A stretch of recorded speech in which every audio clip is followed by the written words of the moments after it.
Hi, Team Canada. I'm Nicole Jackson. And I'm Julia Baldera, and we're the co-leading Betty's Family Network, the LGBTQ plus network at General Mills. And this is our first ever Pride in Canada that we're celebrating, and so we wanted to do it by educating everyone a bit about the different aspects of Pride. First week being the history of Pride. When I say June, some things that may come to mind is the beginning of summer, the longest day of the year, or how the heck are we still working from home?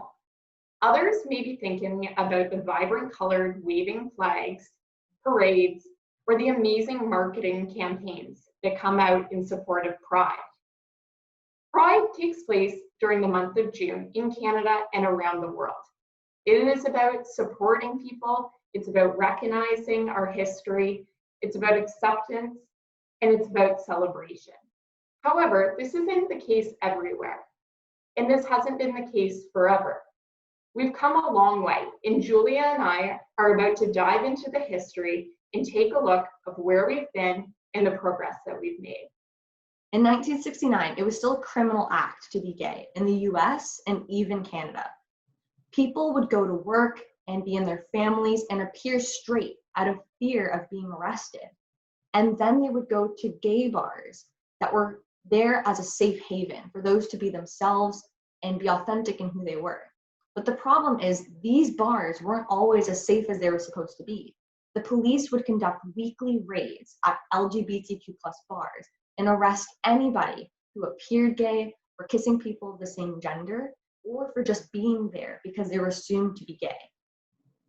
And it didn't stop at just arresting people, which is bad enough. They would take the people who got arrested's names and post them publicly, outing them to their workplaces and their families and ruining their lives in addition to being arrested. So today in New York City, there is a bar called the Stonewall Inn. This is a gay bar. This bar is extremely meaningful in Pride history. In June 1969, there was a raid at the Stonewall Inn. There were many raids before this at the Stonewall Inn. However, this one was extremely meaningful. There was extreme measures being taken. Not only were the police arresting members of the LGBTQ plus community who were in the bar, they were being brutally beaten. That evening, the bar was burnt down by anti-gay individuals. That night, the community had had enough. They decided to take to the streets and start marching for what was known then as gay liberation. This march was to protest for gay rights and gay legalization. This was the start of what we know as the annual Pride March. The day before Stonewall in the US, Canada actually decriminalized homosexuality in 1969, which was a massive win and the first ever step towards gay liberation and equal rights. In 1973, in Canada, being homosexual was no longer considered a mental disorder, which all the years before that, it was. In 1979, just 5 years later, was Canada's first ever official Pride Parade held in Vancouver and Montreal. In 1995, sexual orientation was put as a right to not be discriminated against in the Canadian Charter of Rights and Freedoms. And in 2005, same-sex marriage was considered legal nationally in Canada, which was a massive win. And in 2017, just 3 years ago, gender identity and expression was officially put as something not to be discriminated against in the Human Rights Act in Canada.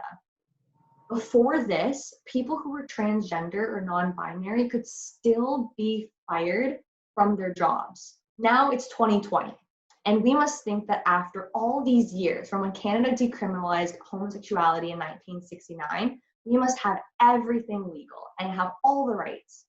However, just 3 months ago in March, Canada finally banned conversion therapy on minors, which means minors could be forced into therapy to force themselves to become heterosexual and to not like people of the same gender.